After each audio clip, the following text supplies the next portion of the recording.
Hello, welcome to the Writers and Illustrators of the Future podcast. This is John Goodman, your host.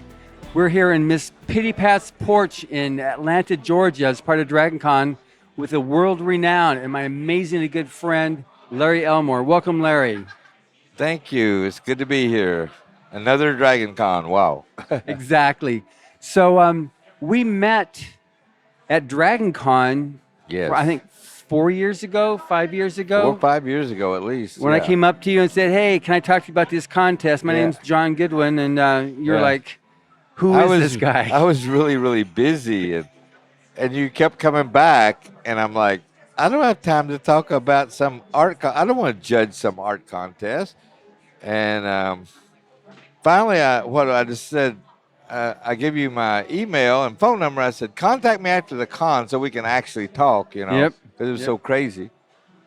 And you did. And the rest is history. Really, it's a good thing I'm involved in. I like it. And I think I've been there every year ever since. Yeah, since then, yeah, you've been there every year. Big award ceremony and everything. It's wonderful. Now your wife comes with you too. Yeah. So that was a lot of fun having her meet everybody. Yeah, it was. And you did a book cover for us too a couple of years ago. Yeah. Which added to your randomness at DragonCon that year with everybody wanting to get the poster signed. Yeah, that's right. But it's a really good contest. That's all I can say, man. It really is. Go ahead. So, just with that in mind, is what to you, in your estimation, having been with it for some years now, what's the biggest benefit you see to the contest for the aspiring artist? Man, for me, it's like one of the greatest contests you can enter. It's so open. There's no money to pay, no charges, no anything. It's you do your pieces of art and you submit it, and if you're picked in the quarterly bunch, that's good. If you're not, you try it again. I've seen winners and even grand prize winners overall for the year that tried many times, and it's not. And this is judged so fair. It's not about who you are. We don't even know. I'm a judge. I don't know how old you are. I don't know where you're from. I don't know what color you are, what religion you are, what anything. All I look at is art. And about every quarter, I help judge about 12 or 14, 16 pieces. And I just put them in order. And what I like the best down the line. And believe me, it's very difficult to do. And I think all the judges do this, and they compile it all, and a winner comes out. And we don't know anything about them until we go to the award ceremony and we see the actual winners. And they're all ages. I've seen some that's so young, I thought they should be in grade school, and I've seen some that's older than me, and I am old. So it's great. It's great. So that's awesome. Now, in terms of an artist's journey to actually get to being an established artist, I mean, sometimes, because I've talked to a lot of people over the years, and they had this idea that, you don't have all the obstacles I have to overcome to be able to make it. So you had that golden spoon. Like, let's see if we can a little bit kill that myth. Yeah. Well, when I was starting out, I don't think there's any kind of contest like that. Not that I'm aware of. No. It was just hard work. You worked, you submitted, to magazines, books, whatever, and finally, if you're good enough and lucky enough, you get published. Of course, when I was doing this, there was a lot less competition. I was one of the early people in fantasy art, but it was still stiff because there was a lot less publications like there are now, and.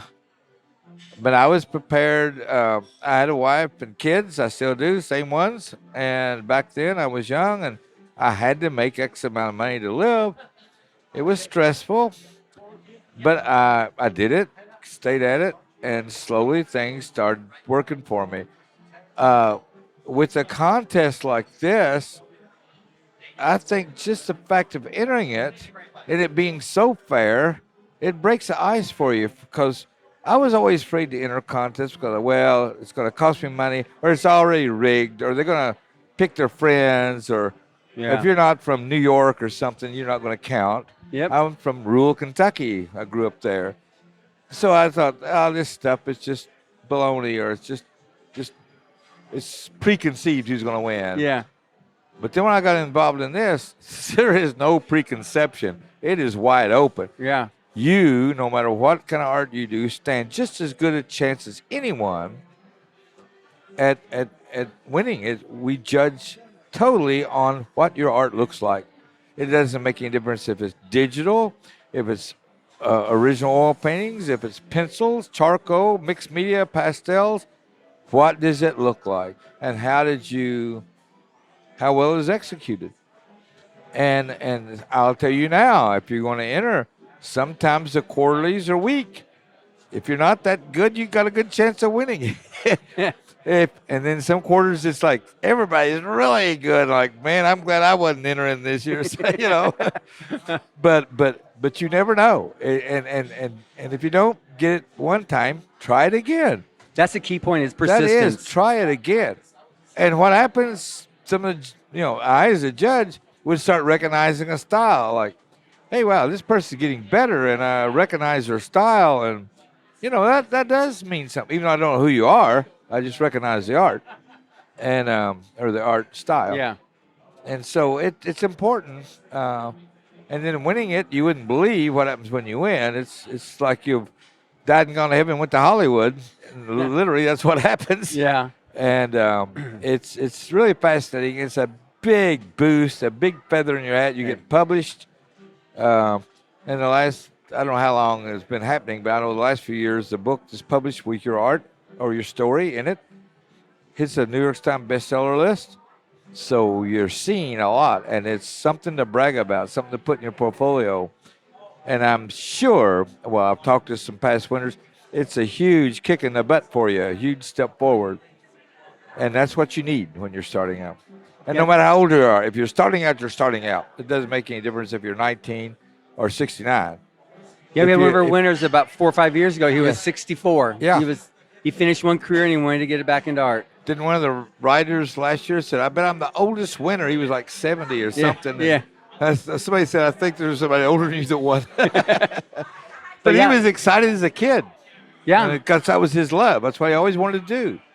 Yeah, we've had multiple people that have gone through their whole life. That, like you said here, you have a family. Yeah, and some of them retired from a job, and now they're trying to do what they love the most. Either writing or art, And in publishing, and quite possibly also in illustration as well, they shy away, the main houses shy away from older people just because they want to invest in somebody, know that they're going to have many years ahead of them.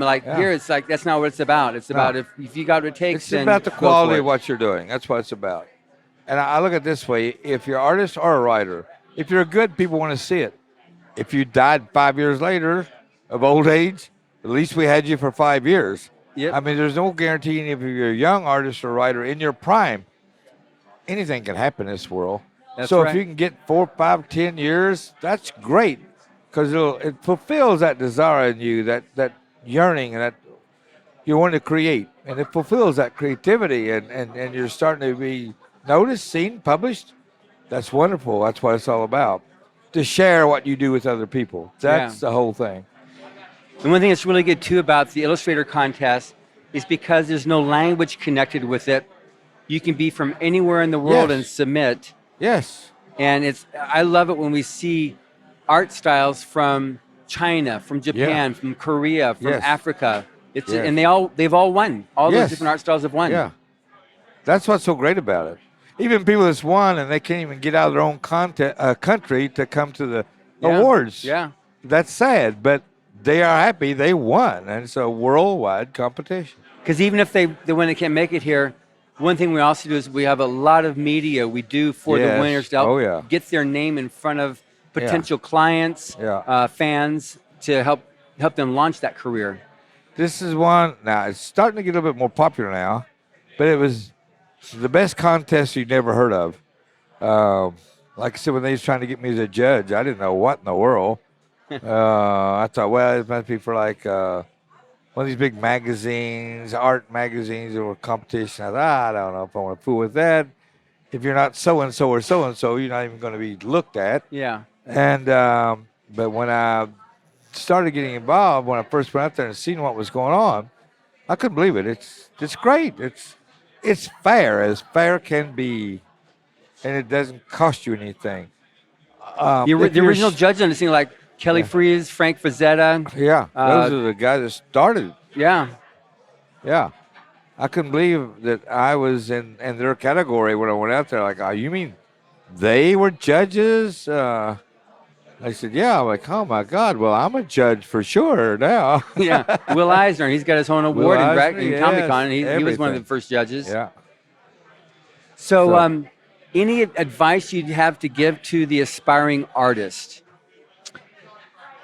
Do the best you can do. Keep learning.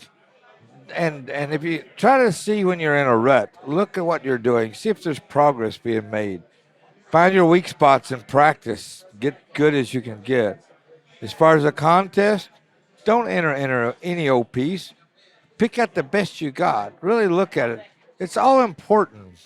And you've got to develop a tough skin no matter what. Yeah. When I was trying to get jobs in freelancing, and you'd get rejection letters or nobody even respond at all, and you think, well, I'm no good. I'm going to go up and die. Get all depressed. But that's part of it, because you're sticking your heart out there. Yeah. It's not like you're trying to get a job digging a ditch and they say, we don't need any more. And you're like, thank goodness, you know. When it's art, like writing or so, when you put you into it, a rejection, it's not a rejection. It's just like that time, yours wasn't as good as someone else's. Don't take it personal. Or they weren't looking for that particular style. They weren't looking for that particular style. Don't take it personal. Keep on keeping on. If you love what you're doing, keep getting better. Always get better. Here's what happens. When you're young, think of when you was a kid. You draw a cat, and you show your mom, said, look at that cat. To you, it looks like a cat. To your mom, it looks like a couple of circles and some garbage. And she goes, yes, that's beautiful. Okay. You keep getting better. And one day when you're about the 6th grade, you're like, that don't look like a cat much. And most people quit drawing at that period. Us hard-headed ones, we're like, well, I'm going to make it look like a cat. Mm-hmm. And you keep going. And you keep going. Be critical of your own work and look at it. Look at it in the mirror sometimes, backwards. Get a fresh look. And try to see your flaws, your weaknesses. Correct it. And try to put your best stuff forward. Especially when you're trying to get work, or when you're in a competition like this, do the best you can. And that's what it takes. Yeah. If you want to break in, it takes the best you can, because you're competing with a lot of people that's doing the best they can. And it's persistent. You can't do it halfway. Yeah. Yeah. Yeah, you can't do it halfway. It's got to be everything you can do. And just to answer that question that you're going to be asking, well, how do we enter this contest? You go to writersofthefuture.com. Yeah. And it's enter the Illustrator contest. And it's 3 pieces of art. It's got to be illustration. It's an illustration contest, not a fine art contest. Yeah. So you submit the 3 pieces, and it's free to enter. It's free to enter, and no fee at all, and it's blind judging. So you're going to win because of the quality of your art only, not because of any other reason, not because of race, ethnicity, sex, anything at all. It's strictly because you're a darn good artist. I don't know. When I'm judging, you could be a Martian. I don't know. You know, I just look at the art. Exactly. So anyway, thank you very much, Larry. This has been great talking with you. And thank you very much for listening to this podcast, the Rise of the Future podcast. Please subscribe. It's available on all types of channels. Writers and Illustrators of the Future were contests created by L. Ron Hubbard with its sole purpose of providing that launching pad for the aspiring writer and aspiring artist. So again, thank you very much for listening, and thank you, Larry. All right, thank you.